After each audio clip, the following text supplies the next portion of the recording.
Hello everybody, welcome back into the CAREC Road Safety Engineering Workshop. We'll just wait a few more minutes to allow people into the online platform and then we will commence. Thank you and we'll be back with you soon.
Good morning, good afternoon, good evening, everybody, and warm welcome back to the CAREC Road Safety Engineering Pedestrian Safety Online Workshop.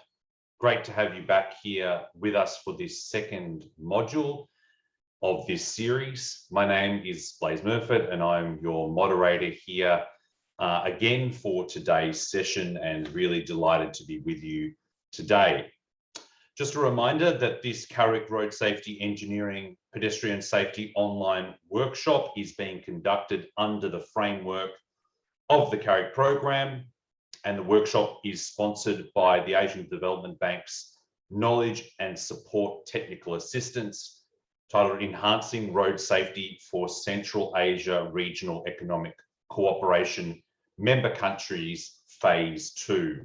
So thanks, of course, to those who are making this workshop series possible.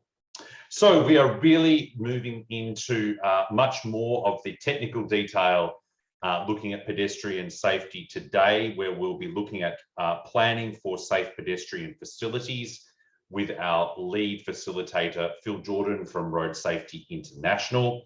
And this will emphasize chapters 1 through 4 of the CAREC Pedestrian Safety Manual, which of course Phil will talk to right throughout today's presentation. Just a reminder, we do have translation available to you.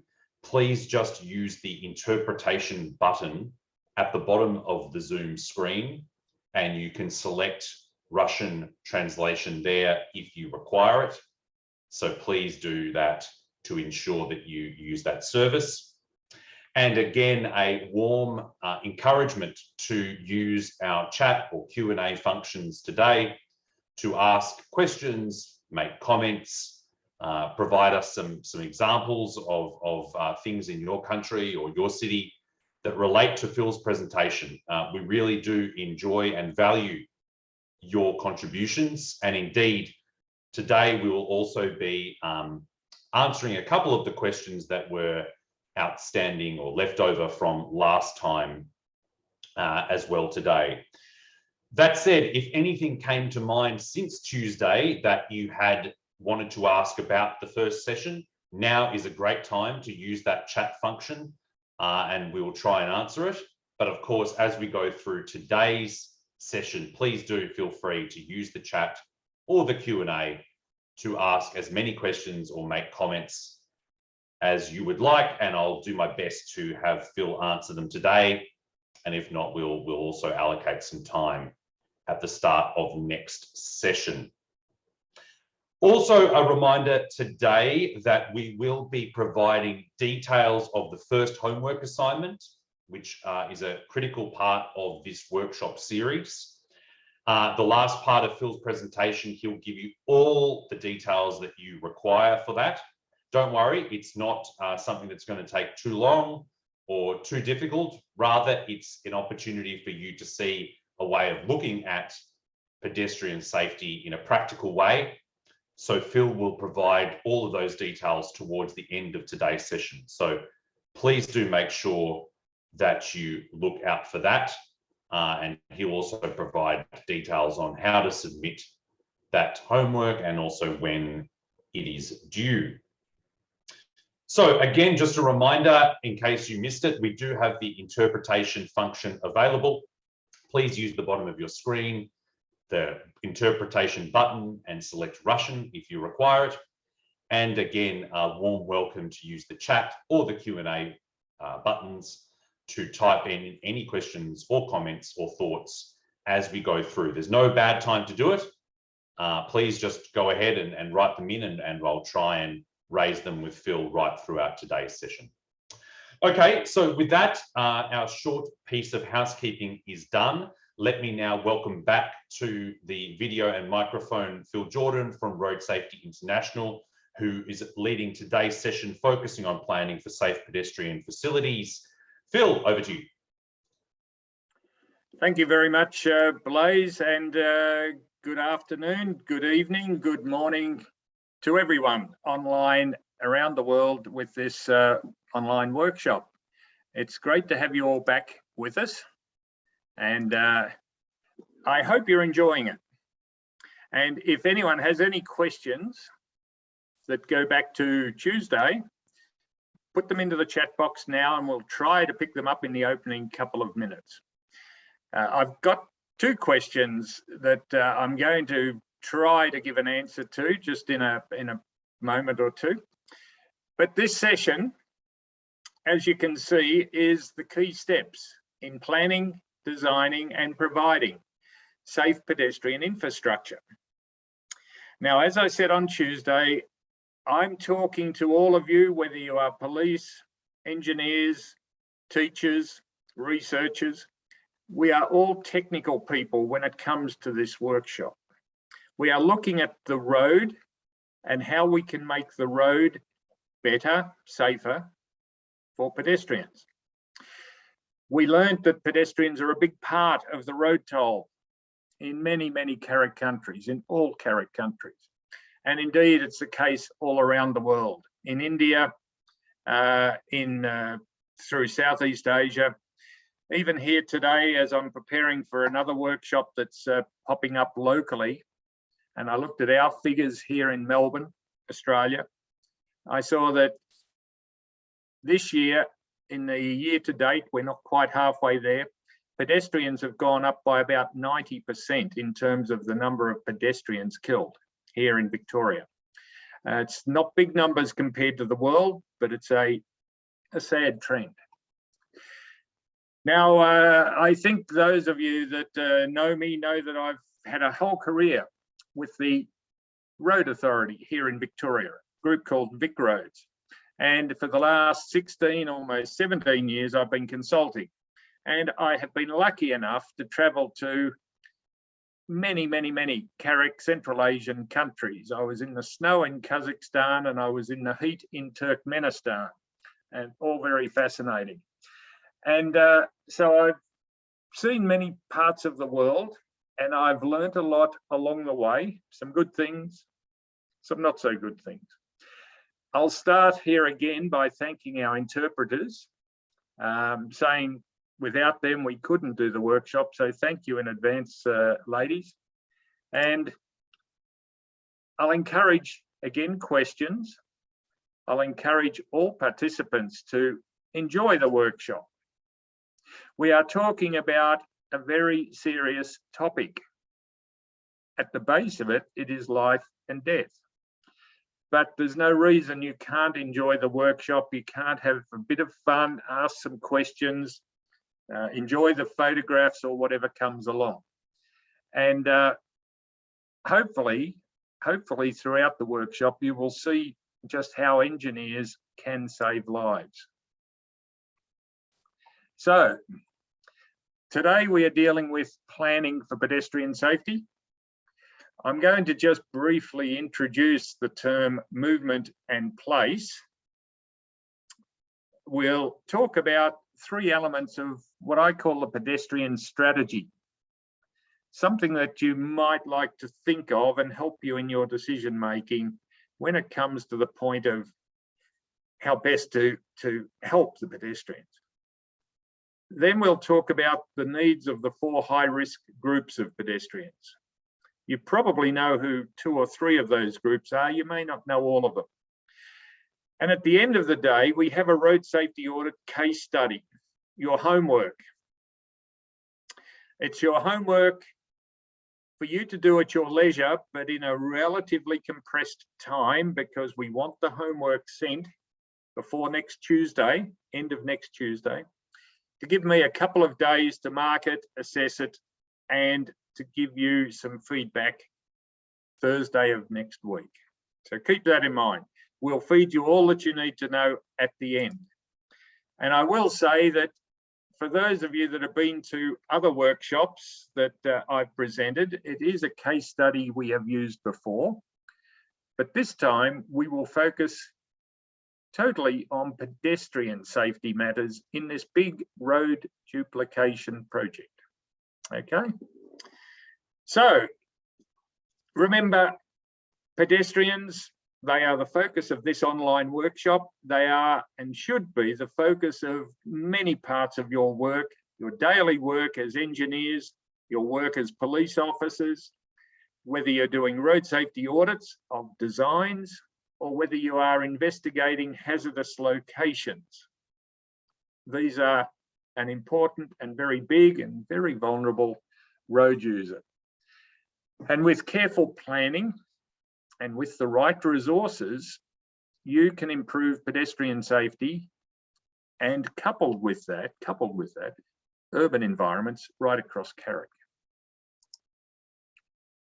Now, a couple of questions carrying over from Tuesday. Ajmal, who I believe is a senior police officer based in Pakistan, asked a really good question, a really difficult question. And I'll say this, Ajmal, thank you for the question, but it's going to take today and next Tuesday to really answer this. So I can't give you a one-off answer right now, but I hope that over the next 2 hours, and then again next Tuesday, you will go away having a better idea of what we can do to help the pedestrians to cross roads. I'll say this, one size doesn't fit every problem.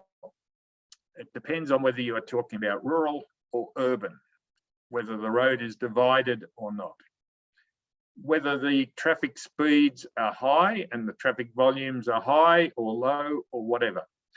Do the pedestrians cross in the one spot, or do they cross along a great length?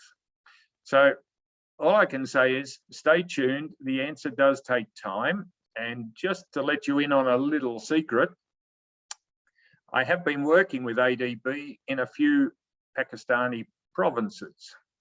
And the issue of improving the roads is the project, but the issue of looking after the pedestrians, where these roads pass through the villages, the settlements, the towns, it's a major challenge. And I've been advocating traffic calming. I've been advocating raised road humps and raised crossings.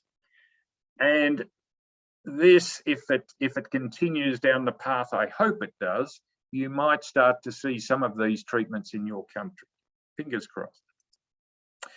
There was another question about lead agencies in countries. How do we influence or contribute to lead agencies?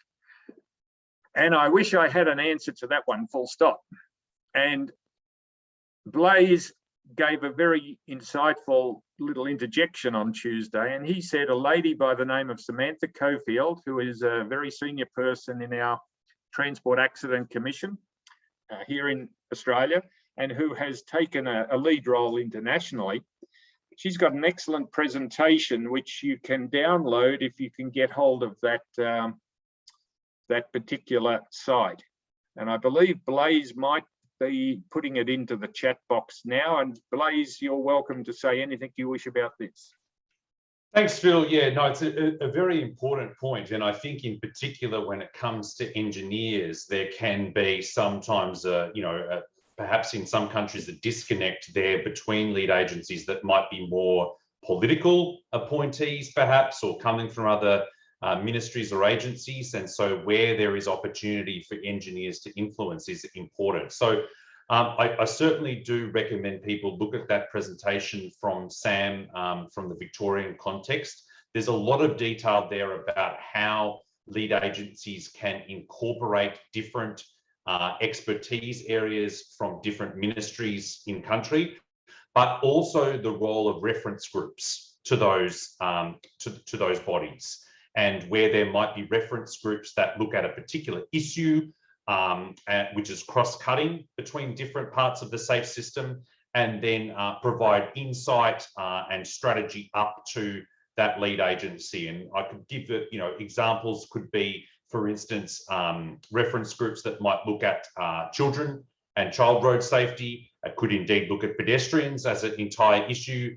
There might be others. And so where there might be an opportunity to either join such reference groups or to indeed to recommend that lead agencies integrate these reference groups into their decision-making process, I think is a really strong opportunity, not only to be able to pass through expertise from engineers, but also to advocate for the evidence-based solutions that engineering can bring for pedestrian safety in this instance, but also for any other particular issues. So just a few thoughts there. And again, more information can be found in that presentation.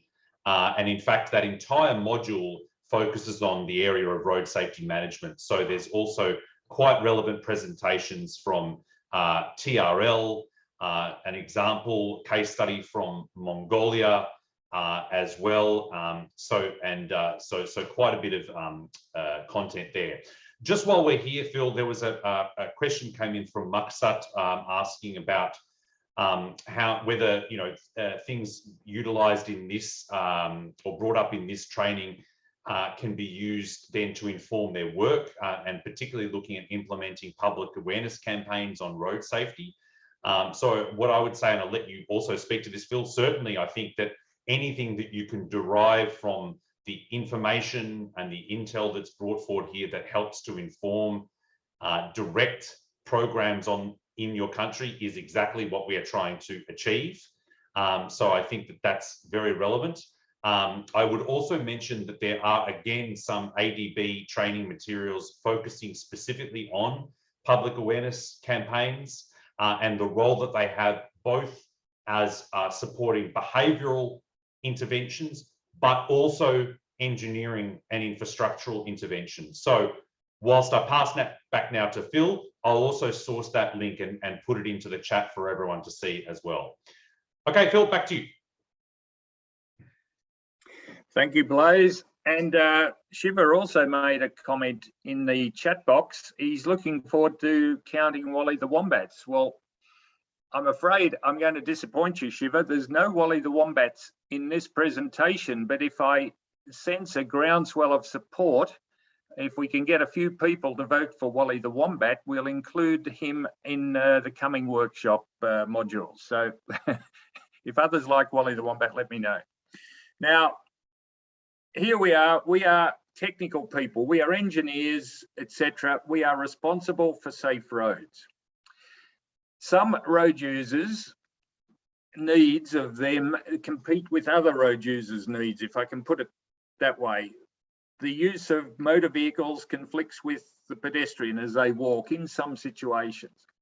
And it's very difficult to provide equally for all under all conditions.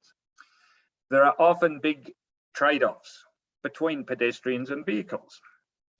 I'll be bold enough to say that in the past, particularly in CAREC even today, the motor car is king and the pedestrian is forgotten. That is how my country was when I started work many, many years ago, decades ago. There has been a change, and the world and my country has become more aware of the environmental benefits of walking, of the need to protect everybody on the roads, and a whole raft of other good things that go together with the pedestrian. Just keep in mind, in nothing that I say will I be ever advocating zebra crossings or school crossings or push button signals across an expressway. That expressway has been built for the movement of high-speed motor transport. Pedestrians have to go over or under. But at the other end of the spectrum, the local streets in your cities, they can normally benefit from traffic calming and from simple, what I call small-scale civil engineering works, curb extensions, refuge islands. And there should be no question in the local street that the pedestrians have many, many rights. What I find, and my experience tells me, that it's typically the arterial roads in between these two extremes that are our big challenges. And that's where many of our issues will come up throughout this workshop.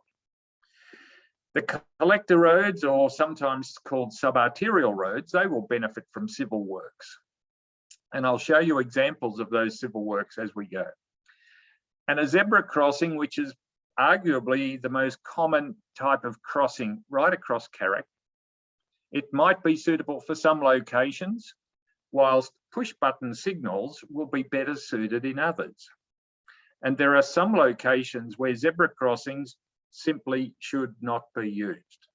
And I'm going to go out of my way to point those out to you as we go.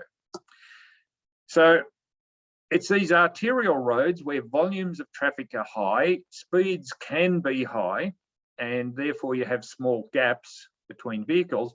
This is where the choice of crossing facility can become critical.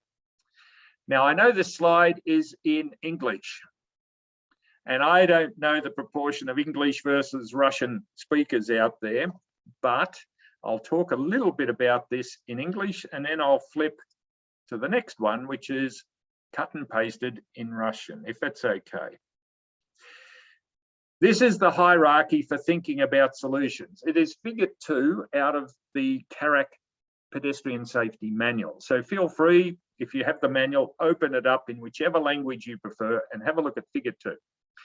The first objective is to try and reduce traffic volumes on the road you have. Second objective, try and reduce traffic speed. Not always easy. Certainly far from easy.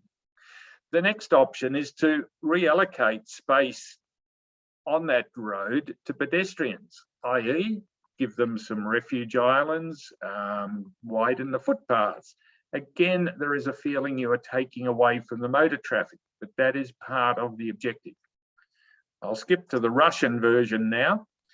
The fourth dot point is to provide at-grade crossing facilities, whatever the facility might be. And we'll come to those particularly next Tuesday, but I'll get mentioned today as well. The fifth dot point is to improve pedestrian routes not just the one spot, but to improve footpaths and paths and networks so that pedestrians are encouraged not just to cross one road, but to take a trip around the city. And the final thing is to create new pedestrian routes on totally new alignments together with grade separation, if you must have it, so that the pedestrians are looked after safely, even if it means they have to go somewhat out of their way. So just keep in mind, we are talking about the first things we should be doing and the last things we should be doing. And I hope that makes a little bit of sense as we progress through. Now, these are some PowerPoints that I've seen in the past couple of weeks, and they made sense to me. There has been a change thinking, and I'm urging all of the CAREC road authorities to think about the way they act and think about their biggest customer, the pedestrian. At the moment, pedestrians are seen as invisible. In the future, they will be thought of as the first mode. At the moment, pedestrians are slow and unsafe, a little bit of a hindrance to the motor traffic is the view at the moment. In the future, with the right actions, pedestrians and walking will be seen as convenient and safe. The current view is walking is good for healthy adults, but it's a bit dangerous for kids and seniors. No, not good for them. But in future, it will be a road network that's designed for pedestrians of all ages and all abilities. The current thinking is to react after pedestrians are struck, after the black spot develops. The future thinking will be to prevent those crashes before they happen. And that ties in, as you would appreciate, with the concept of road safety audit. At the moment, there's a lot of thinking.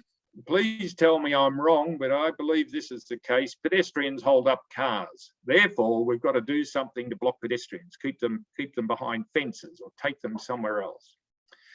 In the future, there will be efforts to prioritize pedestrians. And that's where this thing called movement and place comes in, which we will touch on shortly. At the moment, and throughout the last 50 years, it's been a car-dominated transport network, motor vehicle dominated. In the future, the cities will be livable because they are walkable. We cannot keep destroying the cities and the towns to provide for more and more motor vehicles when it destroys the quality of life. There is a thing called user-centered design. It's one of the latest buzzwords, and this thinks about the end users. And when it comes to pedestrians, it has just four particular goals. Any of the design for pedestrian networks should be convenient, comfortable, interesting, safe, and secure. In terms of the first one, convenient. The route that the pedestrians go on should be as direct as possible. It should be flat and smooth and no tripping or slipping hazards. There should be at-grade crossings with these things called curb ramps, where the pedestrians can smoothly transfer from the footpath to the road and back again. There's got to be sizable waiting spots and hopefully quite short crossing widths. The shorter the crossing, the less time that the pedestrian is exposed to the conflicting motor traffic. And you'll notice that I've put here in red, avoid underpasses and overpasses. That's not my slide. That's a slide I've got from someone else, but I totally agree with that as the starting point. We're going to come back to that many times. The next issue is to make the route as comfortable and interesting as possible. Having interesting streetscapes, having some shade and some shelter and some seats to sit on is good. It's not always possible to make all of the CAREC cities totally friendly in terms of weather, and sometimes you will have the wind blowing through some of the main streets. But trying to make the pedestrianised areas and the pedestrian routes comfortable, away from noisy traffic and away from steep grades, will attract more and more walkers. The third point is to make the route safe. This invariably comes back to the exposure to motor traffic, keeping the speeds of the motor traffic as low as practical, giving the pedestrians some form of crossing on their desire line. And if you don't know what a desire line is, it's where pedestrians naturally choose to cross a road. When children walk from home to school, they probably have a couple of spots where they like to cross the road or the roads. And why they cross there, perhaps they can't explain, but it's sometimes to do with they feel they can get a good clear view of the traffic.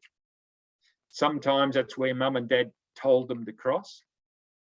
Sometimes there's a savage dog up the road and they want to cross before they get near this savage dog that scares them. There are all sorts of reasons why people cross a road where they do cross.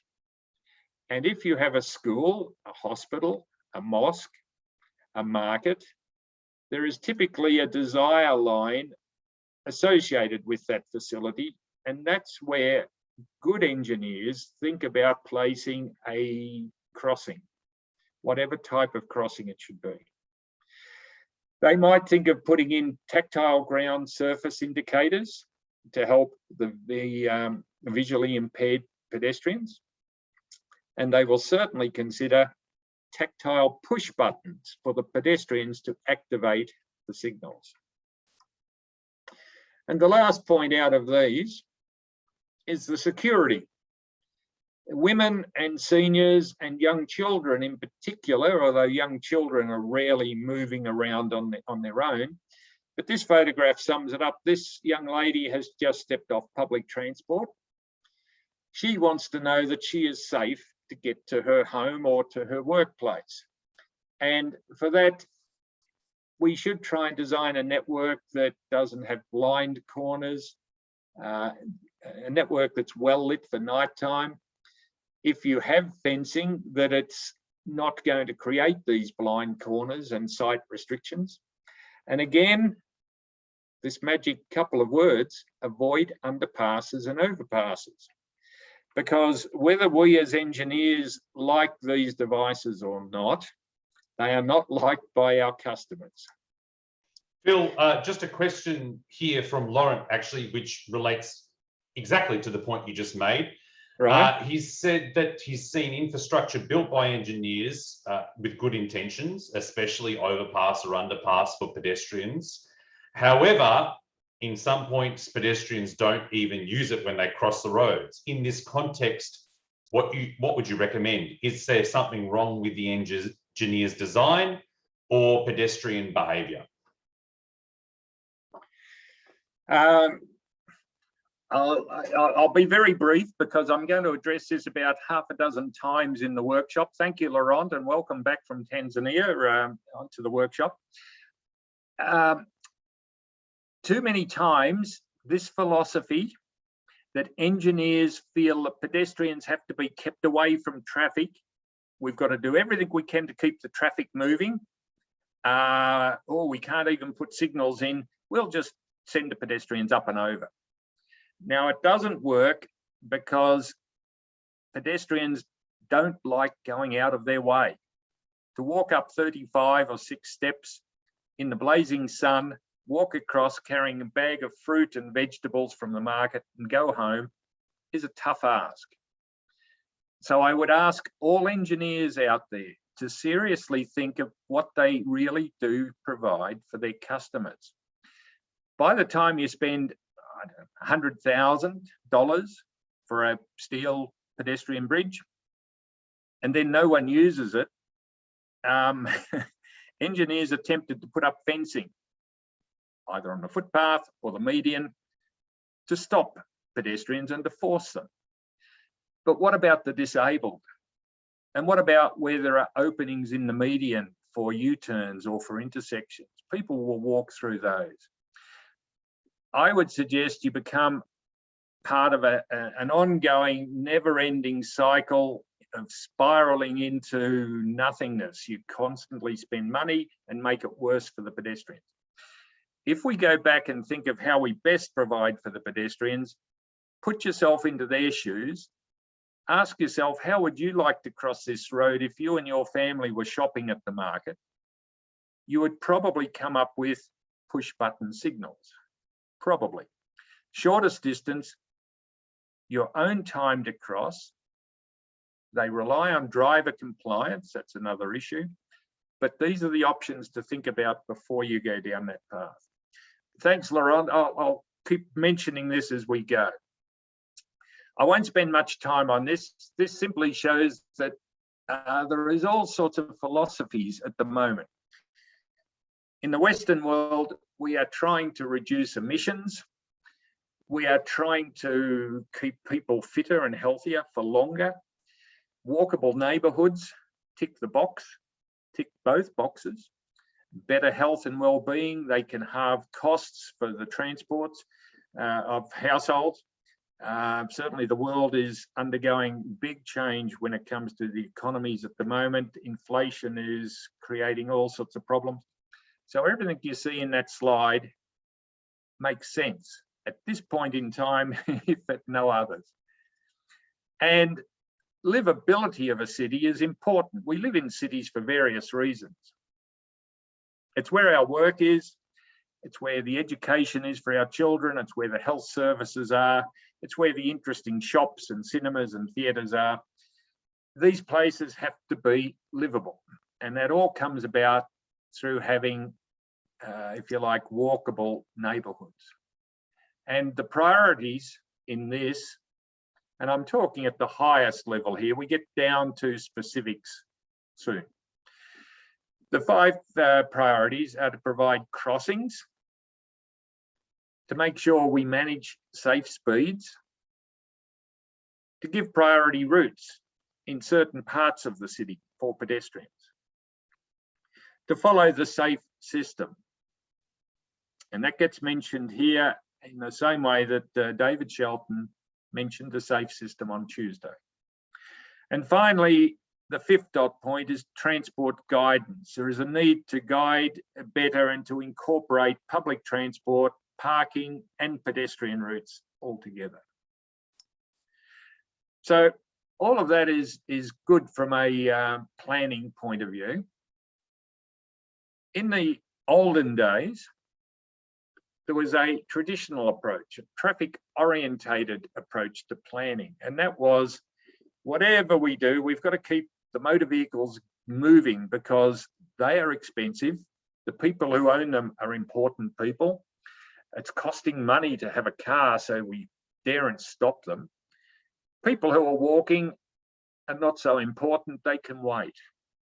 And so progressively with that philosophy, roads were widened, footpaths were narrowed, and pedestrian facilities were thrown aside because they were considered an unnecessary expense. If we step forward a couple of decades, we have a change in the traffic movement priority. We start to try and rebalance the priorities to include public transport. We've got trams or trolley buses, whichever you want. Bicycles get an allowance of space, however small it might be. Pedestrians get a little bit more opportunity to walk along the street. And this is all good, but it's still not as far as it needs to go. And we've moved on now into this new era, the era of movement and place. And movement and place considers a road to do 2 things in a nutshell. I'll be very, very brief about this. What is movement and place? Movement and place addresses the fact that a road or big street like this photograph from here in Melbourne is a conduit for the movement of people and goods. It also recognises that a street is also a place or a destination in its own right. If you think about it, when you leave your office to go out for lunch today, if it's not your lunchtime yet, you'll go to a spot to have your lunch based on things that interest you, people you want to meet. You will want to sit there and have a chat for half an hour. It's a place you want to be. So keep this in mind. Streets are for movement of vehicles and people and goods. They are also a place for people to go and live. So getting the balance right is quite difficult. With movement, you want to minimize the commute time of the people in the motor vehicles. With place, you want to extend the dwell time so that people are happy to stay there, they socialize there, they maybe spend a bit more money there. And that's what the place aspect is all about. So I'll bring a few examples to show kind of what's been happening. It's starting to gather momentum. Movement in place can help us with the challenge of allocating road space, to give more space to the vulnerable road users from a safety point of view, but the sustainable form of road user, the pedestrians and the cyclists. And what does it look like when it's applied? This is what movement in place can do. This was the before photograph from a street in Auckland, New Zealand. And this is the after photograph. Same street when the decision makers, the road authority, decided time to stop the vehicles, time to hand this over to become a place, not movement. In Oxford Street, London, one of the big shopping capitals of the world, this was what it was like before. This is a trial movement in place underway, I believe, at the moment. Not good photographs, but off street view here in Melbourne, of all places. A 6-lane highway, or is it a 6 and a bit lane highway feeding out to the eastern suburbs. That was the before photograph. Throttled down outside a railway station and with community services nearby. Pedestrian operated signals placed on a hump, and that's the after situation, giving more emphasis to the place. So movement in place is a new concept. It's starting to be felt in many parts of the world. I urge you to do a Google search and to have a read about it. You may or may not be able to activate it in your country straight away, but talk it up. And the concept, the basic principles are good. And it can tie into many of the other aspects of providing the right pedestrian facility to help pedestrians cross the roads. So, Blaise, are there any questions? I'm seeing we're getting a few chat comments there, but I'll just keep pushing on unless you've got something happening there. Please go ahead, Phil. Okay. There are 3 basic elements to the pedestrian strategy. When you are thinking about pedestrians, think about this. You can segregate the pedestrians from the motor vehicles. You can separate them, or you can integrate them. It's a very fine line in terms of English, and I'm not sure what it is in Russian. But let's talk about these 3 words. Segregation keeps the pedestrians away from the motor vehicles. Expressways, where you don't allow pedestrians at all, are at one end of the spectrum. Pedestrian malls, where you don't allow motor vehicles at all, is at the other end of the spectrum. Because there are no pedestrians to conflict with the motor vehicles or vice versa, you have almost zero risk of collisions. But just remember this is rarely done for pedestrian safety. Very rarely will you become involved in the decision to actually build 50 kilometres of expressway. You might be part of a team that works on that, but the whole issue of segregating is normally done for transport planning reasons. It's rarely done for pedestrian safety. This is an example of an expressway in China, no pedestrians. This is an example of a pedestrian mall, which used to be a street in the old part of Baku, a lovely part of Baku. Then we get to the second element, the segregation element. And this is where things get interesting. This is where, did I say segregation again? This is separation. This is where our work as engineers comes to the fore. And most of the time, you and I, when we are facing a pedestrian crossing the road issue, we will think of how can we separate the traffic from the pedestrian. We can either separate them in terms of time or space. Time separation, temporal separation, separates the pedestrians from the cars and trucks in time.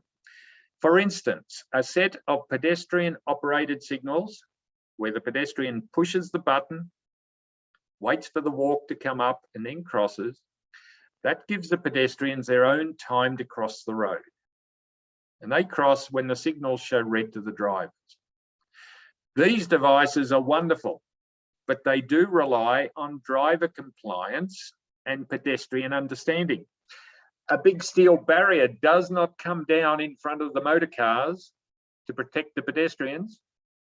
If a driver does not see the signals or does not understand them or chooses to ignore them, you can still have conflicts. But in reality, these facilities are some of the best and most appropriate that we have available to us around the world, not just in CAREC, but everywhere.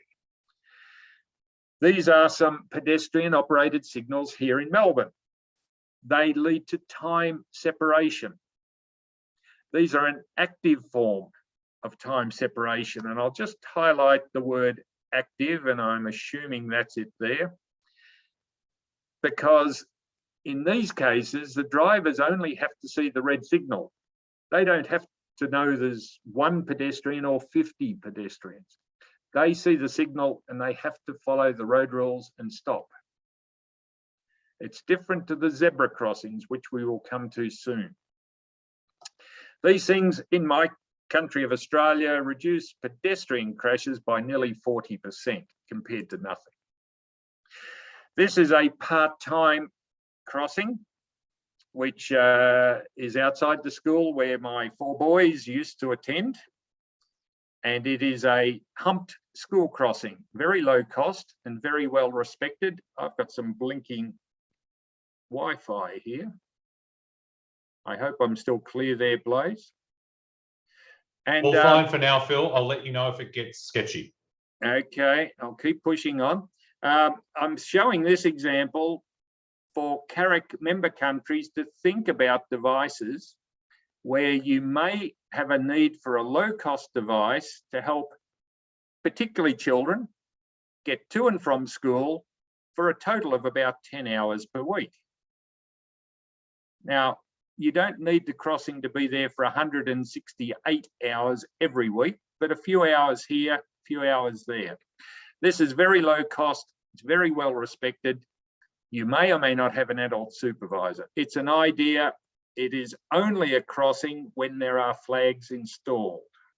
Keep that in mind. A zebra crossing is a passive form of time separation. In this case, the driver has to see the pedestrian on the crossing or about to step onto the crossing and then decide to give way. If the driver does not see them, you've got issues. You could have a collision. There are tens of thousands of zebra crossings used across CAREC. Some of them, like this one in Mongolia, are used quite correctly. Narrow roads in low-speed environments. Some of them, however, are not used correctly, and we'll address those as we go. Separation in space is the way of providing spatial separation between vehicles and pedestrians. The obvious first one we think of is this very issue that Laurent brought up before, overpasses and or underpasses or subways. Many CAREC engineers, when they are dividing highways, duplicating carriageways and extending CAREC highways for 100 kilometres, and they go through villages, etc., their first thoughts, oh, we have to look after pedestrians, we'll give them an overpass. But will that really work? These things are expensive. They take space. They can sometimes become roadside hazards in terms of the upright piers. And I would say 99% of pedestrians don't like them, particularly after the first week. If you're going to accommodate the disabled pedestrians, you need ramps and escalators and all sorts of things. But in addition to that, there are other forms of spatial separation.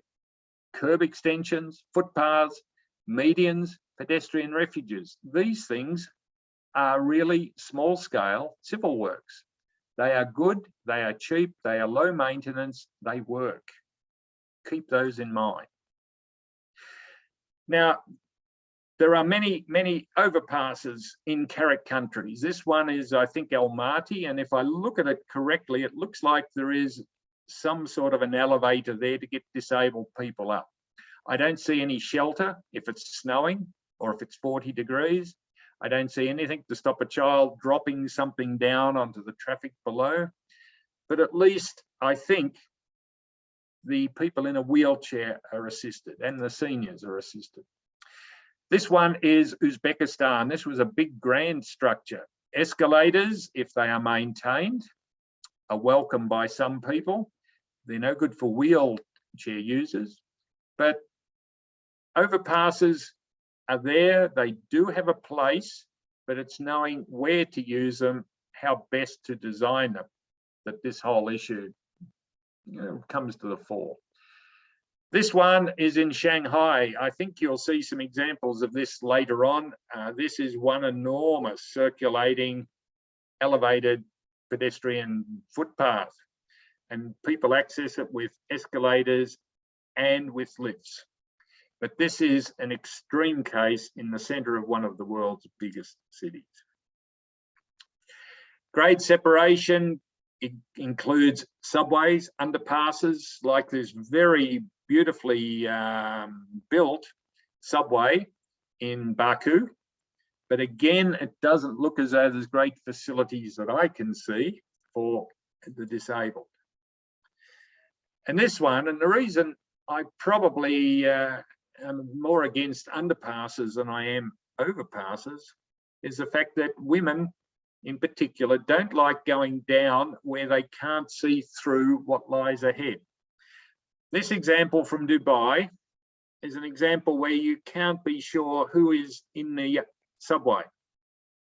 And by the time you go down the steps and you can see there's a naughty person waiting up there to rob you, it's kind of difficult to come back and retreat. Now, I think you need to ask your customers, what are they most comfortable with? Do they like overpasses or underpasses? They probably won't like either, but having underpasses where they have to go down and then turn is perhaps the worst of all. This one, they go down and turn, but this one does serve a subway in Tbilisi, Georgia. And because it's serving a subway, you have quite a few pedestrians daytime and nighttime, and having safety in numbers. Safety in numbers is important. This one is in a rural part, or in a village in a rural part of Azerbaijan. And that subway, it's not needed because the traffic and the speeds here are modest. And no one would use that because of personal safety. So what I'm leading to is, if it comes to a choice, and if you can, bearing in mind water tables, drainage, flooding, all sorts of other practical engineering issues.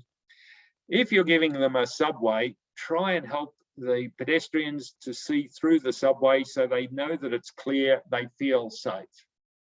If they don't feel personal safety, they will take a different route, and that might put them at risk from road safety. So, pedestrian refuges. I like pedestrian refuges. They are simple, low cost, low maintenance. They are particularly good on any road except expressways. You don't put them in on expressway. A pedestrian refuge is a physical island in the middle of a road. Pedestrians pick a gap in the first, I'll call it a carriageway, the first lane or two. Then they cross to the refuge island and they stand there and they pick a gap in the second direction of traffic. Now, this might seem incredible to you, but it's a figure that I remember from my student days. I was never good at statistics, but I still remember this from my university days. The professor's saying that if you can break your decision-making up into two instead of one crossing against two streams of traffic, you will reduce pedestrian delays by 90%. That's something I remember today. So if you want to keep the pedestrians happy, give them a refuge island. Secondly, they do reduce pedestrian crashes. Now, this figure is more recent, just by 50%. They halve the pedestrian crashes. And importantly, they reduce fatal pedestrian crashes by 2/3. Footpaths are another form of spatial separation. Footpaths are for people walking along a road. Refuge islands and pedestrian operated signals and zebras are for going across the road. So we keep the two in perspective. That is a very simple, slightly grubby pedestrian refuge, not far from where I'm living. These are another set of pedestrian refuge islands. This is in a shopping centre. You can't quite see the shops here, but they're on both sides of the road. There's a roundabout up the road. He's probably 100 metres beyond. And these simple little things, you notice the curbing is not the big curbstones of Pakistan or Tajikistan. It's semi-mountable curbing. It's got a little bit of beautification works with paving, etc., but it provides storage approximately 2 metres wide for 1 or 2 or 3 or 4 pedestrians to stand and pick a gap in the second direction of traffic. That saves them an enormous amount of time. And footpaths, and Dushanbe has some wonderful footpaths, as does Tashkent, as does many other CAREC cities. Footpaths that are flat, straight, wide, smooth, wonderful. It's all time separation. Then we move into this area of integration. This is where the pedestrians and the drivers have to share the road, and they have to do it within the realm of the road rules. Most countries, I think without exception, give priority at all times to the driver, unless the pedestrian is on a crossing, almost everywhere. The pedestrians, of course, can cross a road anywhere at any time, but if they are struck, they're the ones normally at fault. We don't care ourselves about who's at fault. What we want to do is to stop that crash from happening. So it's important to manage speeds. If you are going to live with a system of integration between pedestrians and motor vehicles, manage those speeds. And this means we need speed limit signs with police enforcement. And I think it's fair to say that there will never be enough police actively involved in positive speed enforcement to really make enough big difference. So therefore, we need traffic calming, or we need both. And as well as that, I would suggest to you that in the local streets, where the police probably will put a very low priority to their work, In those local streets, we need the minor civil works, the curb extensions and the pedestrian refuges to help the pedestrians within a framework of lower speed limits. This is an example in Pakistan, in what used to be called the Northwest Frontier Province when I was there, somewhere in a town south of Peshawar. It's now, I think, KP Province, if I remember it correctly. The pedestrians are mixing with the motor vehicles. This is integration. This is high risk unless these motor vehicles are travelling at very low speed. This is outside a mosque in Tajikistan on a Friday at lunchtime, and the pedestrians literally take over the road for 20 minutes and the cars just have to wait and get their way through. But this is another example of integration. And in some local streets in the western parts of China in wintertime, which is very slippery, I was very vulnerable there, people walk and share the space with the motor vehicle. So safe integration relies on the vehicle and the pedestrian sharing the road, and it must be done at low speed if it's to be safe. Why do I say that? I think we said this the other day. A small change in travel speed, back here, leads to a relatively large change in stopping distance, there versus there. And that leads to a much larger change in impact speed. It leads to a much, much, much larger change in impact energy. And in turn, it leads to a very large change in the probability the pedestrian will be killed or seriously injured. Now, I've got a video here. I hope the sound works. Blaze, if it doesn't, I'll just talk through it.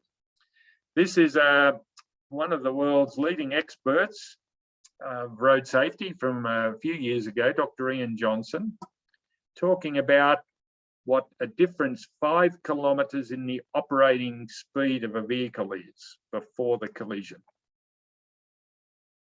Can you hear that, Blaze? No sound, Phil.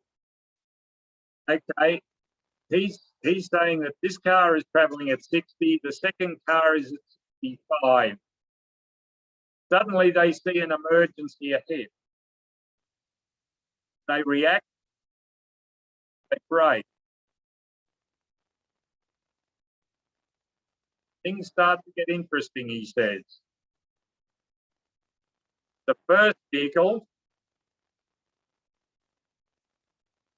the last 5 metres of braking, wipe off half of your speed. That vehicle strikes at 32k.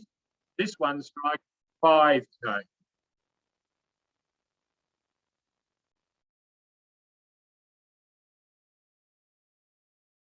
So you can see the wording is wipe off 5.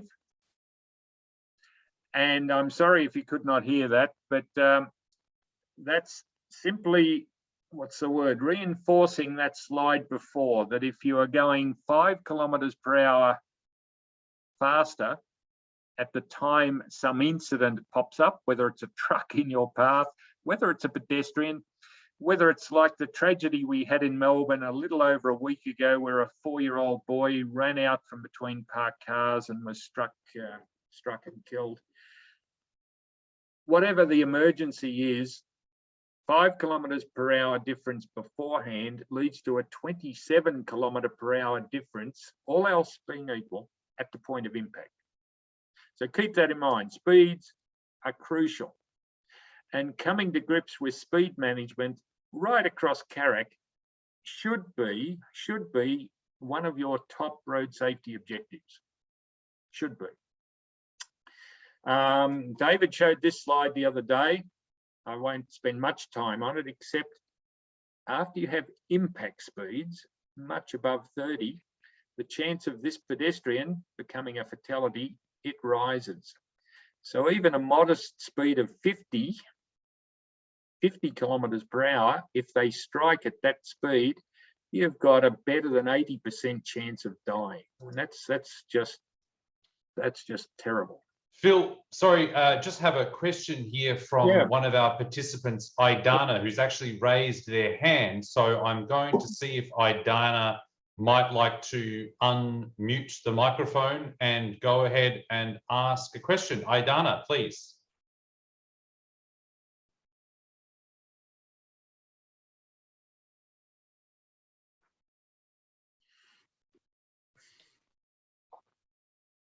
Okay, I'll just see. Yes, go ahead, Idana.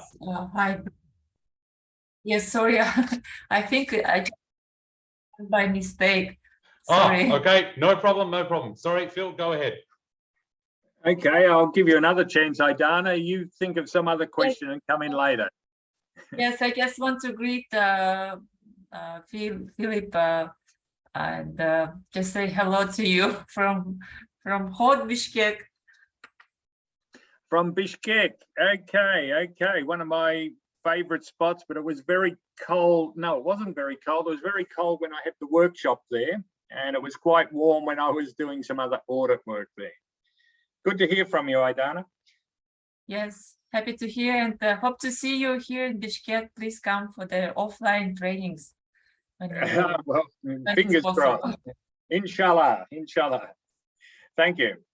The issue of speeding, impact speeds and fatalities, etc. I'll let you look at that. We won't go into too much detail. I think I need to keep moving to keep on time here, Blaze, if I'm getting it right.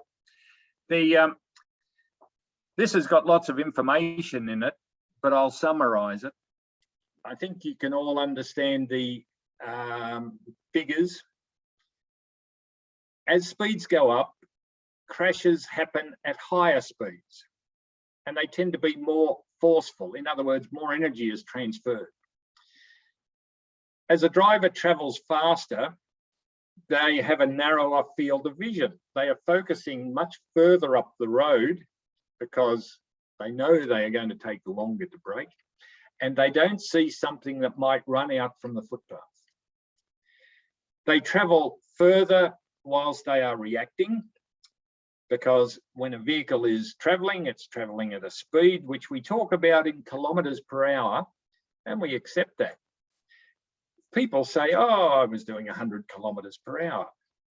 But if I was to ask them, how much is that in meters per second? Oh, I don't know, they do their quick arithmetic. 100 kilometers per hour out on the highway is more than 28 meters every second. 28 meters per second in 2 seconds, which is a normal reaction time, that's more than, I'm not sure, 2 tennis courts in length, approximately. So we've got big lengths in reaction time and even bigger lengths in the braking distance. So keep all of that in mind. Speed, distance, and time are all related. V equals distance over time. So managing speed has to be a fundamental issue for all of us. We can help by applying road designs to the appropriate speeds, by working with police to set speed limits, by the police enforcing speed limits without fear or favour, and through the media giving effective public awareness campaigns to tell the high-risk drivers exactly what their risks are and how they are putting themselves and others at risk on the roads. So engineers, please put up speed limit signs consistently. I like them in pairs, one on each side of the road. Drivers will respond if they see consistent treatments all over the network, whether it's speed limit signs, zebra crossings, pedestrian push button signals, traffic signals. Consistency is good for safety. That's why we have red, yellow, green signals everywhere. We don't have other colours. We have standard sizes and shapes and colours for signs, standard line markings. Work consistently. Work towards a consistent speed management strategy for your country. And I would hope eventually for the CAREC region, because there's no reason to have different speeds in different countries. So having said that, let's move on into this topic of traffic calming. Some of you will know a lot about traffic calming. Some of you might think, what is he talking about? This is a funny term. What does this mean in my language? This is the use of road humps, chicanes, roundabouts, curb extensions, changed pavement surfaces that are aimed to make the driver and his or her passengers feel uncomfortable if they travel too fast in this street. It's a key tool to combat speeding in local streets, and it ultimately aims to encourage safer and more responsible driving, lower speeds, and it does reduce traffic flows in streets where the traffic does not have to be. It cuts out what I call the unwanted through traffic. It's got lots of advantages. It keeps the unnecessary traffic out. It reduces speeds. Because it reduces speeds, it gives drivers more time to react if there's some incident. It helps to reduce the severity of an impact if there is a collision between a pedestrian and a vehicle. And of course, traffic calming can be applied on any road, particularly, of course, the existing roads. It does have a few disadvantages. The large trucks and buses, it can be a bit uncomfortable for them. So if you don't have an alternative route for them, you get into some trade-offs. Noise and vehicle emissions can increase as vehicles accelerate from the slow points and as they blast their exhausts out, etc. And if there is much damage to the islands or to the signs that are put in, that can require maintenance and it can increase some maintenance costs. But by and large, traffic calming is low cost. It's fairly innocent. It takes a little bit of careful design and planning. But from our point of view, it's best thought of in these 6 categories. There is vertical displacement devices. Now this sounds a bit cumbersome, but it just means it makes the driver uncomfortable by bouncing him or her up and down vertically. Horizontal displacement displaces them horizontally. There are signs and lines which can have an impact. There are threshold or perimeter treatments which can also have an impact, and I'll show you photos of these. You can change the surface. There's a beautiful example in Tbilisi, which is old cobblestones, going back to the cities of old. And when the drivers get on those, they slow down because they're very noisy and they feel as though they should travel slower for their own well-being. And you can have all of those, and you can have a thing called a shared zone, which we will get to. Road humps are a form of vertical displacement. You go over them, and if you go too fast, you'll hit your head on the ceiling of your car. There are some big ones. This is Saudi Arabia. And zebra crossings, if placed on a road hump, have got added safety benefits. Now, I don't believe this is necessarily a good spot for a zebra, but at least the hump and the colours have got some practicality to them. This is a slow point here in Melbourne. It's a hump, it's a narrowing. 2 vehicles cannot pass at this point. One has to give way to the other. But to encourage bicycles, these gaps here are left for the bicycles to go through unhindered. You see what I mean in this photograph? Signs do get damaged from time to time, and that increases maintenance costs. Small point. There are different road hump profiles that I won't spend time on now. The road hump, I like 2 types. There's one called the Watts profile, which is 3.7 meters in length and rises to a height in the center of 100 millimeters. This one says all heights are 120. The ones I'm used to are 100. Doesn't matter a lot as long as you do your research and think about this at the start. And the Watts profile is a segment of a circle. The other one I like is a flat top, like this. And you affect the speed by the angle of the approach slope. Typically, 1 in 20 is gentle, 1 in 12 is becoming quite sharp and severe. So keep those slopes in mind as to how you want to impact the speed of the vehicles. Roundabouts are effective because they cause horizontal displacement of the driver. Some of you are looking and thinking, oh, drivers will go straight over. Some of them might, but this is where, under the safe system, we expect drivers to comply with the road rules. We expect engineers like us to put devices and signs and markings in consistently. And we expect police to enforce.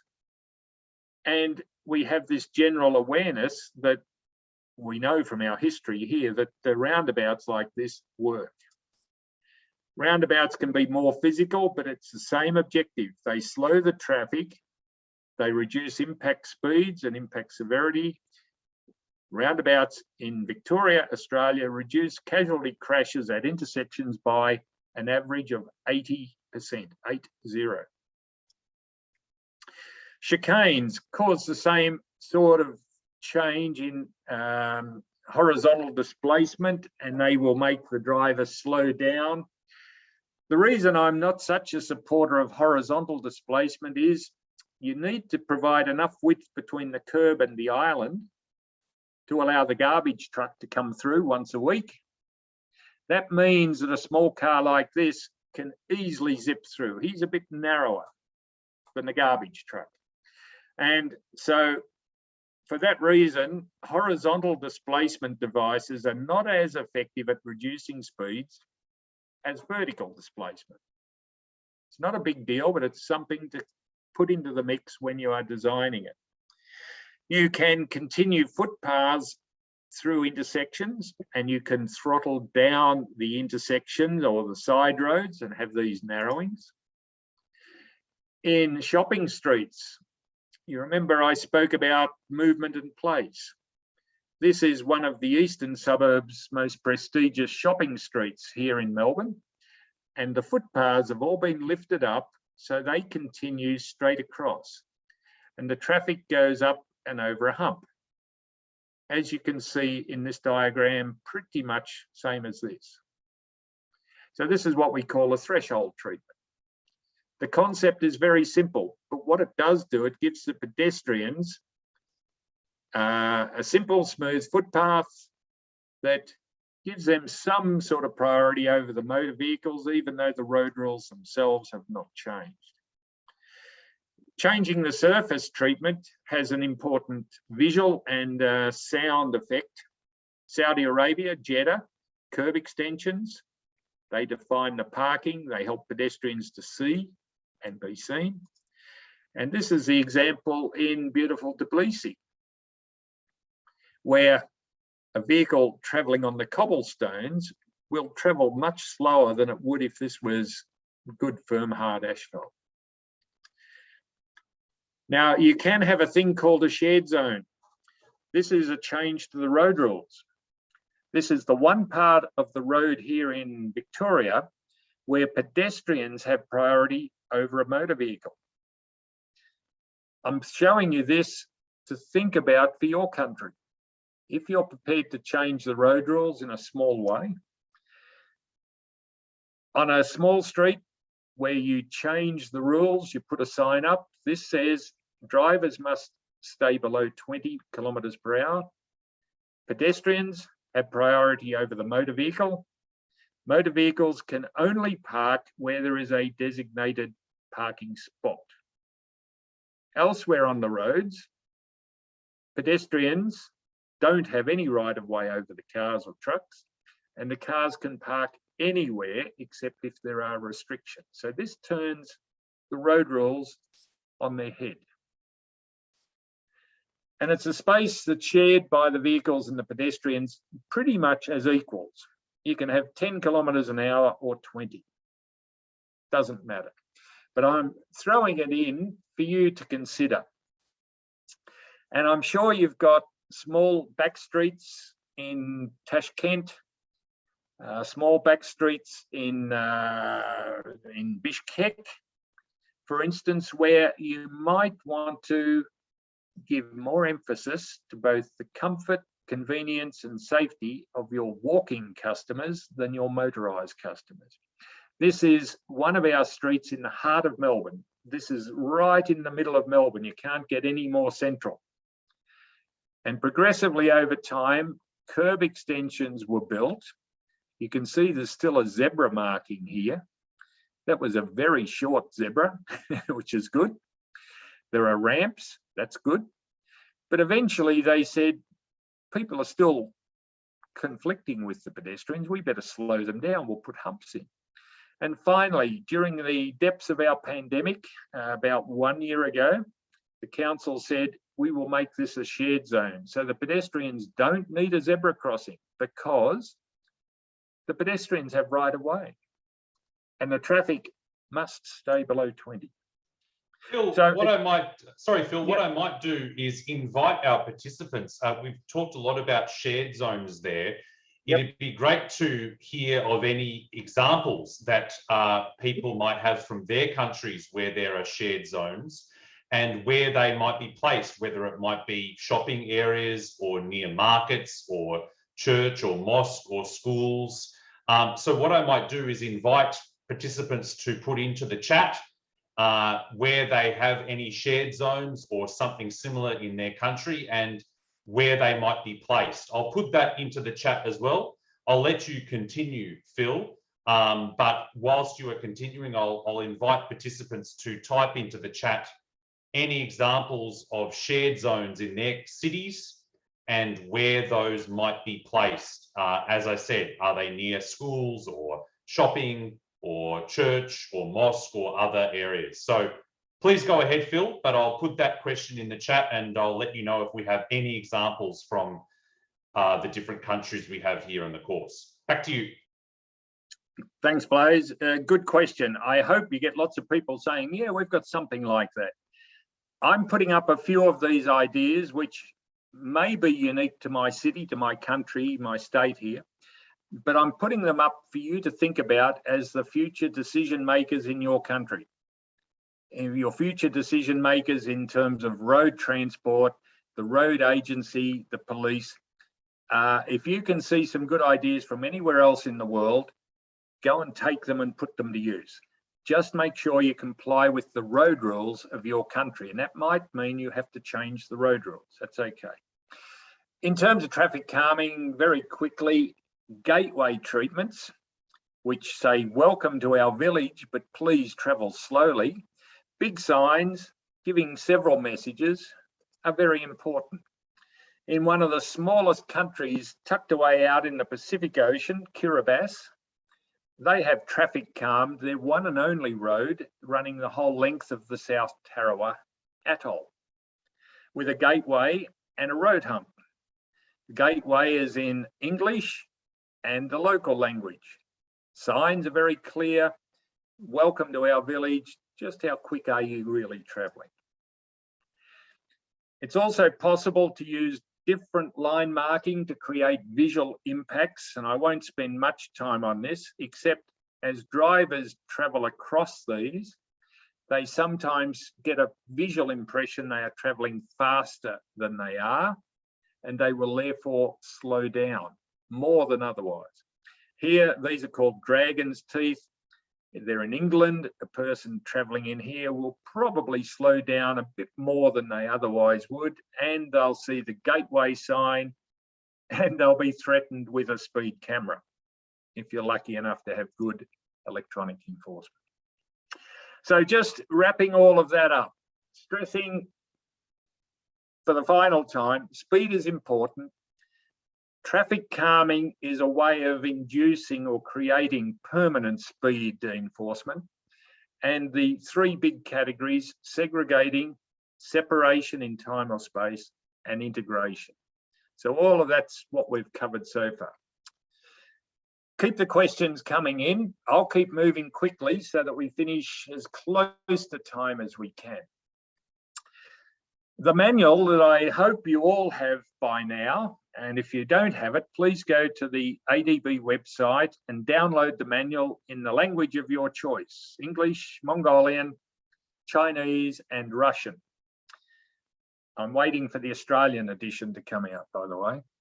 But meantime, I'll read the English. The 4 groups, 4 categories of road users as pedestrians who are most at risk: young children, senior citizens, pedestrians under the influence of alcohol or drugs, and disabled pedestrians. We're going to talk about disabled pedestrians in a later module. I think I speak in the 5th module about that. So we'll focus on these first 3 today.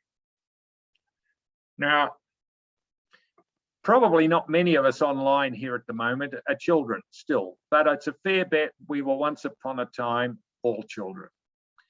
And if we think back to that time, it's very difficult to remember it. Things have changed a lot. But child pedestrians are quite different to adults. They're not just small adults, they are different. They have a different way of looking at the world, and they are more impetuous. Children under the age of 10 years of age generally have a poor understanding of the road rules. They're easily distracted, and they should not be allowed unsupervised out there in the road, in the traffic. These are photographs from the manual. Little girl in Western China, a little girl here in Australia, and a little girl going to collect water in Northeast India. All of them require your help to get across the roads. They shouldn't be unsupervised near traffic, full stop. And here in Tajikistan, a good example of an adult helping multitudes of kids and parents cross a CAREC highway. Here, a different highway, but also in Tajikistan, 3 kids crossing a big long bridge, at least on a footpath, but you hope they don't go and act rashly. They're right on the margin of perhaps being old enough. Children, most of their trips, well, not most, but many of their trips are to and from school. They have, according to the figures that I've seen here for Victoria, twice as many reported crashes on their journey home from school than going to school. You can read into that what you want. Most child pedestrian crashes happen near the child's home. Most involve the child running across the road, and most of them don't involve a pedestrian facility of any sort.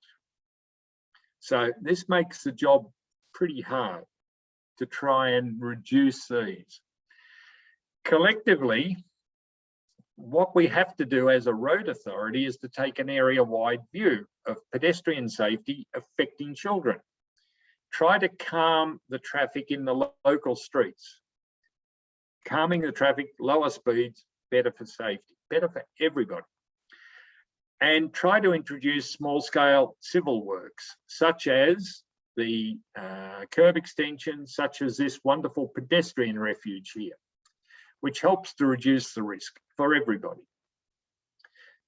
Raised intersections are a part of the safe system at reducing speeds.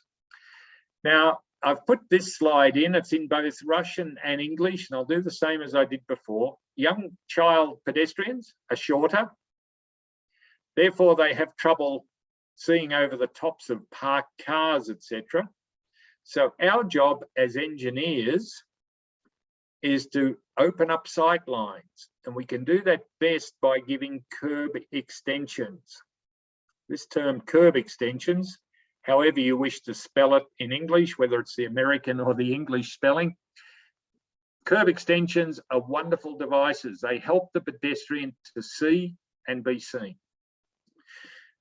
Children are less able to accurately judge speed and distance. Therefore, do all of these things. Keep the sight lines open, provide fencing to guide them to a crossing point, give them a form of crossing, which can be either time separation or spatial separation, And you might want to consider a part-time crossing if it's near a school, because there's no need to have a crossing for the whole week when you need it for 10 hours. Now I'll move on to the Russian slide, and we'll deal with the next one. Unpredictable, I think it says here, unpredictable impulsive actions. Kids are impulsive, they dart out. Therefore, keep your sight lines open. Keep your speeds as low as you can. Control the movement of the pedestrians by pedestrian fencing. Typically, where a gate leads into a school, it's good if you can have some fencing straight out the front of that gate so that children can't run through the schoolyard, out the gate and straight onto a road. If we can deflect them into an area free of parked cars, that's one of the ways of helping with these unpredictable dart outs. Second last point, they have reduced peripheral vision. So they are less able to scan the environment. Therefore, you have to think about all sorts of things like where we place the location of the crossing and tripping hazards. We don't want them to trip over and hurt themselves. And then they have limited attention span. They don't focus for long. So they're not going to read warning signs or traffic signals, etc., etc. So we need to go into symbols and the like. I'll skip through this because of time. Phil, just before you move on, a response here on our question earlier from Laurent, who mentioned in his country they have common zebra crossings, push buttons in a few areas, and posted signs do say 30 kilometres for speed calming. However, the road itself encourages the driver to move beyond that speed in certain circumstances. So I guess a misalignment between the signage and crossings and the actual road infrastructure. And he's asked there where there's how this can be resolved in terms of engineers needing to improve design to relate to posted speed limits and things like zebra crossings. Okay, thanks, Laurent. You're making some good points, and I'll be direct with this because you and I, we could sit and have a chat for 5-6 hours. If you have a road in one of your towns or cities and you've put up 30 km/h signs, ask yourself, why have you put them up? Are you trying to tell a motorist this is the maximum speed you must travel? Or are you trying to say, well, we've done our bit, we won't be responsible when the next pedestrian is hit? Or have you spoken with the police? I'm mixing things up here, but you must have some police enforcement to back up your regulatory signs. If you have a zebra crossing that you are trying to slow the traffic for, maybe it's best to put it on a hump. A humped zebra crossing has got massive safety benefits compared to a flat zebra crossing. And once you're starting to use road humps, you are starting to get into the realm of traffic calming. So I'll keep urging you to go back and look at the slides that I've just shown. Contact me by all means at any time. Do Google searches about traffic calming. There's a reason why a road hump is called a sleeping policeman. In England, they call them sleeping policemen, because you will not have a policeman there to enforce the road rules all the time, but this road hump will. It'll keep speeds down. Keep that in mind. The point about this slide, remember, if you're a parent and you've got little children, you will care a lot about them, of course. Just remember, even when they get to age 7, 8, 9, they may not still be mature enough to allow unsupervised into the traffic. So be very, very cautious at those ages until at least the age of 10 or maybe a bit more. We then go on to talk about, which way have we gone here? That's that one, right? They do most of their walking during school times, etc. We'll skip on. The other group are senior citizens. And walking for them is an important part of many of their fitness regimes. As people age, some of their sensory abilities, etc., deteriorate. It's going to happen to all of us at different rates as we get older. Providing pedestrian facilities for them will generally provide good facilities for everybody. Okay, so they are a different category, but it doesn't mean that they need totally separate and high-tech treatments. Whether they're in Tajikistan or Uzbekistan or Nepal, older people and roads, they are involved in fewer crashes. But when they do have a crash, they are more severely injured than the young kids. Senior citizens are a bit slower than young adults. They tend to walk daytime and nighttime, whereas children are typically in the daytime. Many of the adults are experienced in traffic. Most of us online here, as well as being pedestrians, we are also car drivers. We might have been bicyclists at one time. Some of us are motorcyclists too.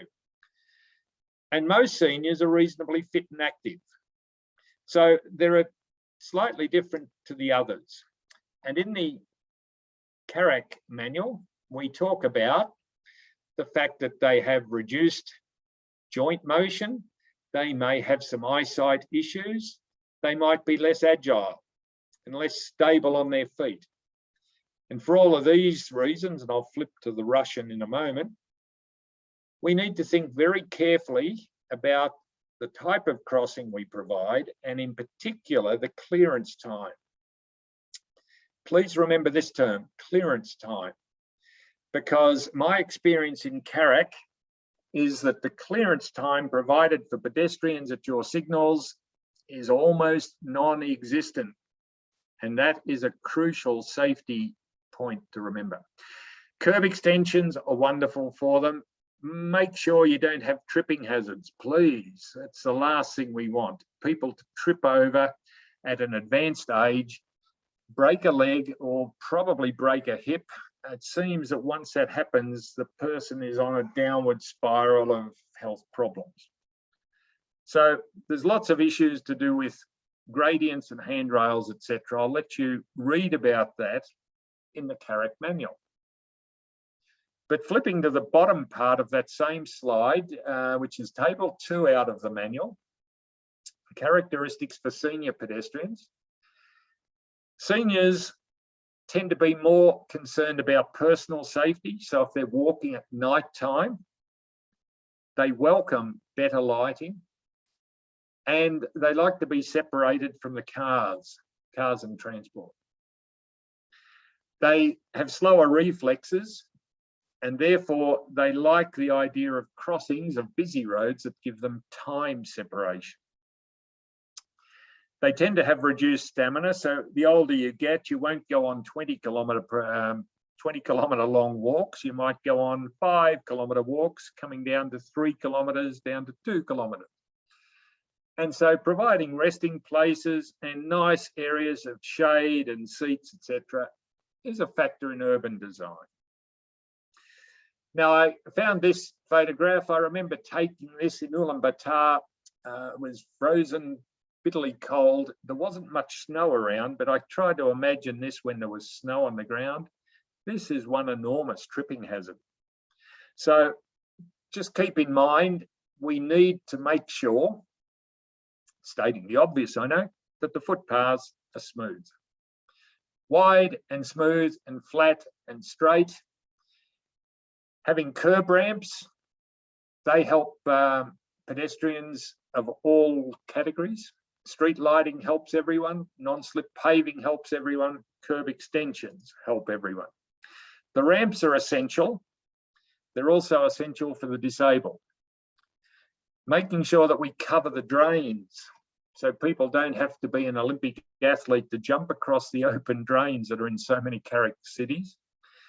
Sometimes refuge islands help to stage the crossing. And I think this is the first time that I've used the word puffin. But I'll say this, that a puffin crossing is an excellent modern form of crossing that you're going to hear me talk a lot more about in next Tuesday's session. It has an overhead detector, similar to the detector when you walk up to the front door of a big department store or supermarket. It opens the door automatically for you. This detector will detect if you have a slow-moving pedestrian still on the crossing, and it will increase the clearance time. More of that next week, but puffins are excellent. And if we can encourage more widespread use of puffin crossings, that will be good for everybody. Now, a few weeks ago, I was in another country and I was presenting on pedestrians, and I wanted to present about the risks involved with alcohol and drug affected pedestrians. I was politely asked to take this out of the presentation, so I did. And I suspect that there are some thoughts that alcohol and drugs are not involved with pedestrian fatalities in some countries. I know from my master's thesis here in Melbourne a long time ago, 43% of the nighttime pedestrian fatalities here in Victoria had blood alcohol concentrations in excess of 0.15%. That is 3 times the legal limit for a car driver in my state. And yet nearly half of the nighttime pedestrian deaths had these very elevated blood alcohol concentrations. So we know there are patterns. Most of the pedestrians who are killed or severely injured are male, and they have their crashes at night. These are the intoxicated people. It is a big problem. We don't want the intoxicated pedestrian to get into a car and become an intoxicated driver. In that case, they become a risk to everyone else. We want them to get home safely as a pedestrian and sleep it off. There are a few things you can do. The drunken pedestrian will be unpredictable and impulsive. Some fencing outside of, let's call them hotels and bars and places where drunken people might be, can help to push them to one given crossing point. Curb extensions, as I've said before, are good for everybody. Footpaths clear of obstacles, well off the road, good for everybody. Street lighting, because it is a nighttime problem, good for everybody. Providing more crossing facilities is generally good, but there's no guarantee an intoxicated person will even think of using them. Down here, limited ability to understand what's going on. We have to protect them from themselves. And again, I keep coming back to the good sight lines and providing curb extensions. These simple little things to the curb line might just save a life sometime in the next 10 years or so. And all of these factors come into play. I'll let you read those as we go on. So just remember, drunken pedestrians are a surprisingly big problem. In Mongolia, I'll talk about this on Tuesday, but there's a case in Mongolia where there were 11 deaths, not 17, 11 deaths in 1 year on one length of road. So we can do more to help them. It's a nighttime problem. That means you must inspect the road at nighttime. Street lighting is probably one of the remedies. Curb extensions certainly are. Refuge islands, maybe. And again, puffin crossings with push buttons, fantastic. Not all disabled pedestrians are the same. There are 3 different groups. There are the mobility impaired, the wheeled, and the sensory impaired. These are the mobility impaired, people who need walking sticks, are on crutches, Sometimes they might suffer from having muscle spasms, etc., etc. They might have suffered a stroke. They can still move, but they need help. The second group are the wheeled pedestrians. Whether it's a person in an electric type wheelchair like this, or in one where they rely on their own muscles. And then there are the people who are sensory impaired. They look as though this gentleman has lost his eyesight. Sometimes they've lost their hearing. They need particular help. Our challenge as engineers is to know how best to help not just one group, but all of the groups. Because we never know when one of our customers is going to be a disabled customer as opposed to a fully abled customer, etc.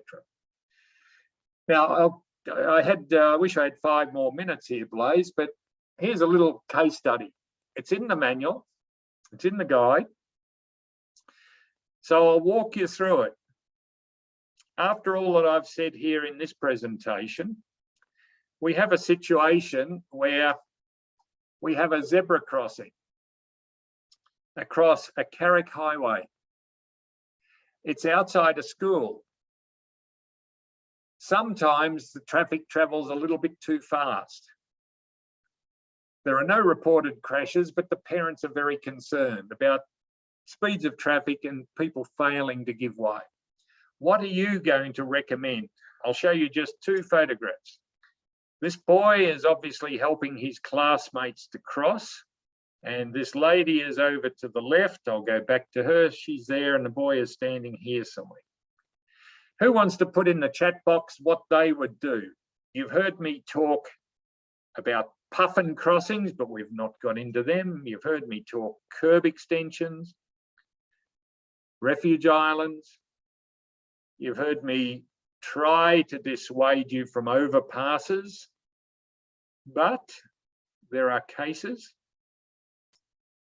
What do you wish to do without spending $1 million to help these kids and their parents get safely to and from school?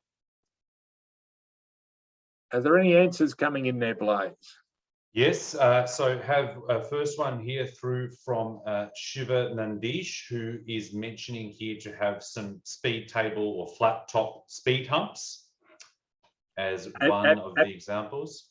Okay, a good idea, Shiva, provided the road authority will accept road humps on a CAREC highway. But the concept is good. What's the next one, Blaine?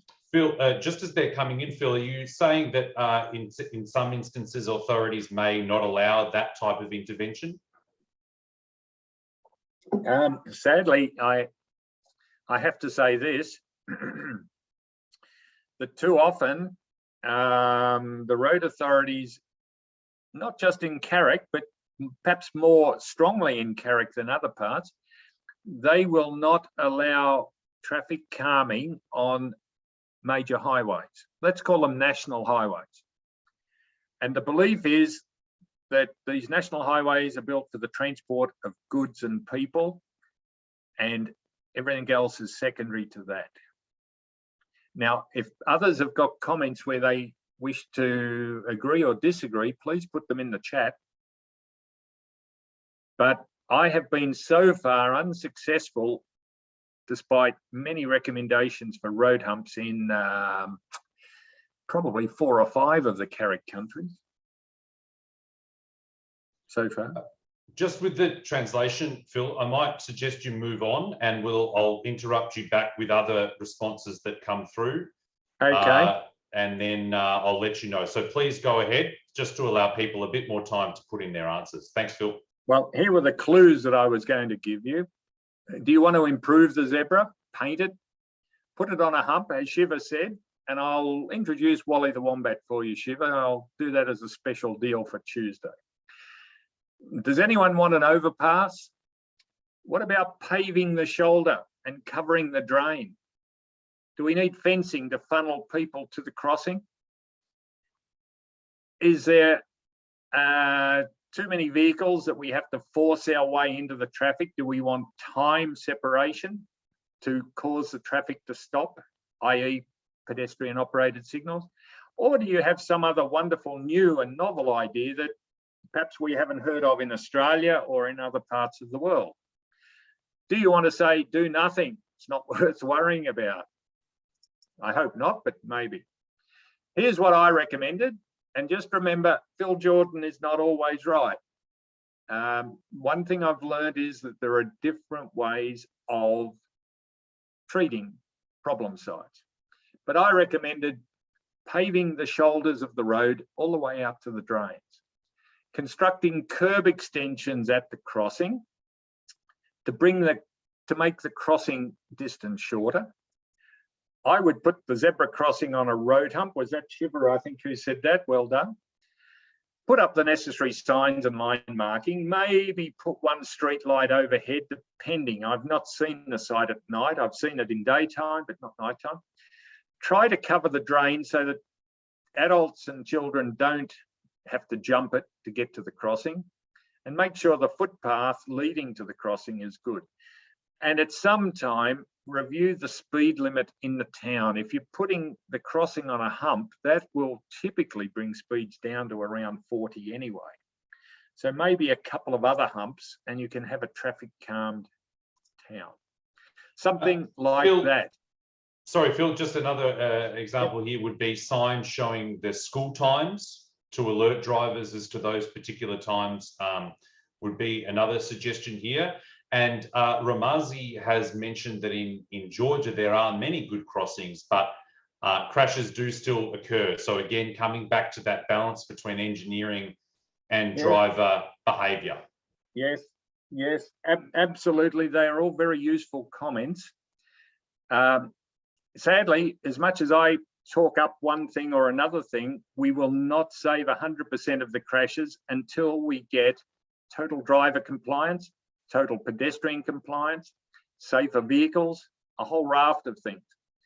But what we are talking about in this presentation is to improve the road so that that element is much less severe, much less critical in the whole safety package. I've got a couple. And Phil, I'll just mention 10 minutes left. Yes, yes, yes. That's why I'm rushing. I apologise to all. I don't want you to be late for lunch or afternoon tea, or in my case, for my evening meal. I spoke the other evening, the other day, about road safety audit and black spot investigations. Now, this is your homework, everybody, and I hope you'll embrace this with the spirit with which it is given out. The first manual of the CAREC series is on road safety audit, and it works on the belief that prevention is better than cure. Okay, so we have got these 9 points. We are going to give you 2 sets of drawings, and you will hopefully go away and look at those drawings and write a 1-page road safety audit report and send it back to me before the end of next Tuesday, so I can comment on Thursday of next week. It's a straightforward process. And just remember, in this case, because this is a pedestrian safety workshop, I want you to focus on the safety issues that might affect pedestrians. This is the same length of road that you've dealt with in other homeworks. It's a detailed design safety audit of the Dushanbe-Kurgan-Tepe Highway Stage 1. These are your customers, future customers.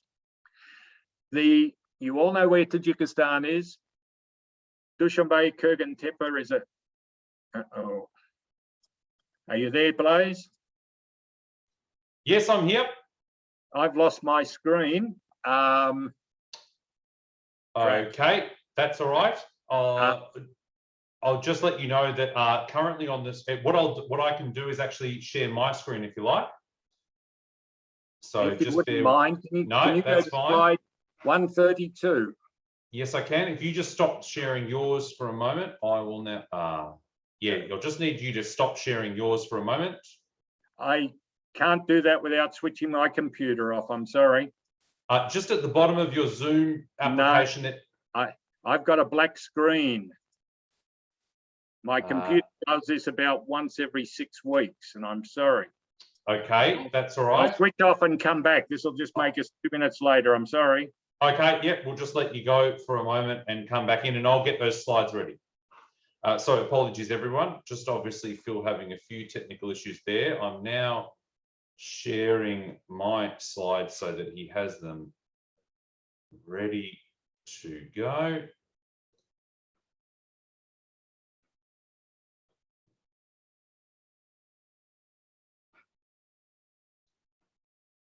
Let me just ensure that I'm getting them right. Sharing in place, 132, there we are. Sorry, Marianne or Pilar, can you just confirm that you can see the slides on my screen? Yes, please. Yeah. Great, thank you so much for that. So we'll just wait for Phil to join us back in again. You can see in the chat there that the details for the homework are being shared to you through some Dropbox links, and also Phil's email there to submit the homework. These details will also be shared with you via your email addresses as well, but please do access them there through the chat box link. A key reminder is that you're being asked to provide your thoughts on the future design, not on necessarily the past, the situation that you see there, but actually what would happen for an improvement to the roads that you are seeing. So you should see the 2 Dropbox links in the chat there, as well as the email to send them to. Phil, I've just explained that the details are in the chat box and also your email, and I hope that you can see my screen at page 132. Just let me know next slide whenever you're ready.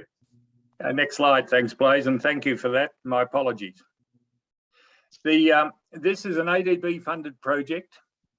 I'll be honest with you, the road has been built, but for the exercise, we are looking at the drawings, and I ask you to look at the drawings only and do a detailed design audit.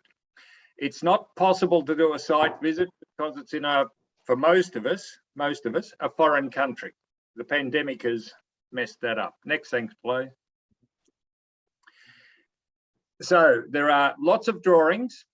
Please look at the drawings, as many as you wish. There are too many for you to concentrate on totally, but look at 20 or 30. Think about the pedestrians and what is being proposed for the pedestrians, and also what is not being proposed. Have a look particularly around kilometre 6 to 7. It's in a little village. It's a village called Ovishifu, and ask yourself what is going to be best for the pedestrians. Prepare an audit report.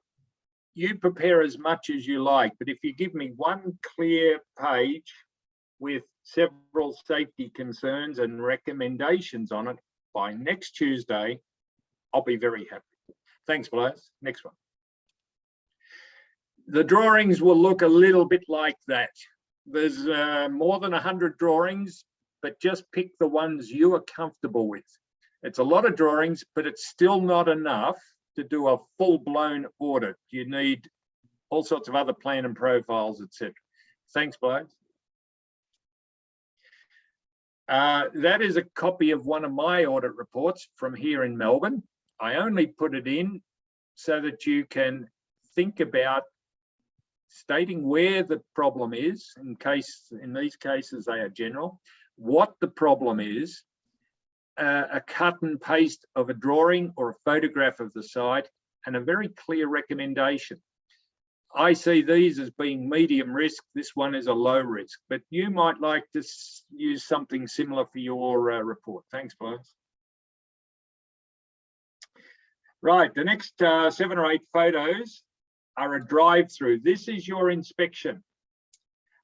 As I say up at the top, do not audit these photographs. We want you to audit the drawings. We are taking you on this photographic drive through the road over the next 33 kilometres to get a feel for the traffic and the environment. Thanks, Blaze. You just gradually go through the next 6 or 8. You can see the road at the moment is a 2-lane, 2-way road, flat, modest amount of traffic, one big bridge, and that one is going to be duplicated. You will see that in the drawings.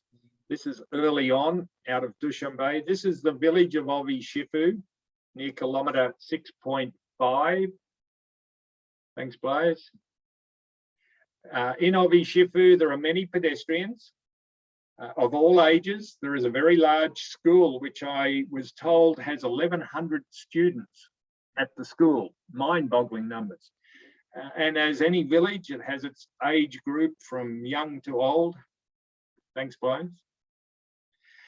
The proposal shows at one point or another a pedestrian bridge in the village.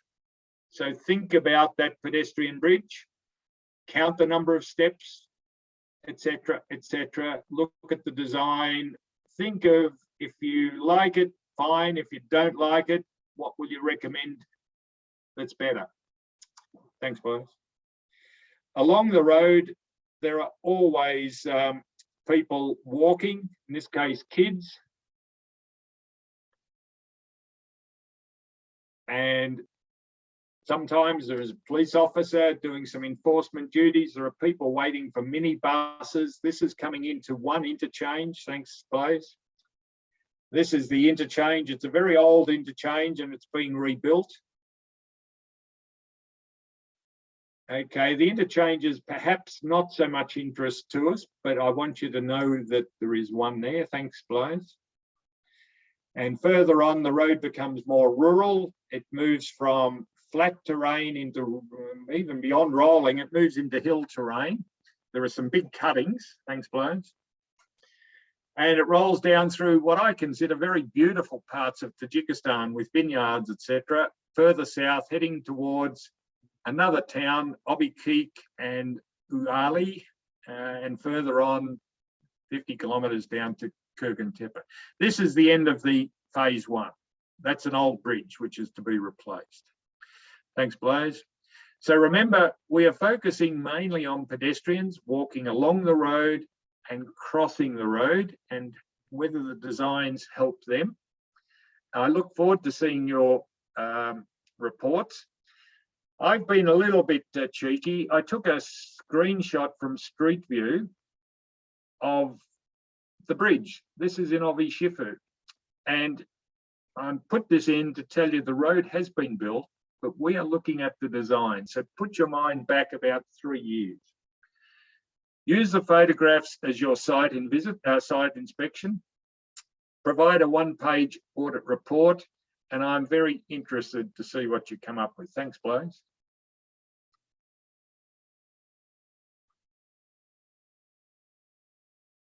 Thanks, Blaze.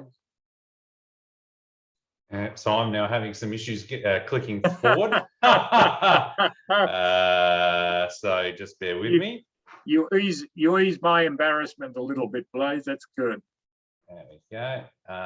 It's almost the last slide. Anyway. I think it must be. I think it must be the last slide.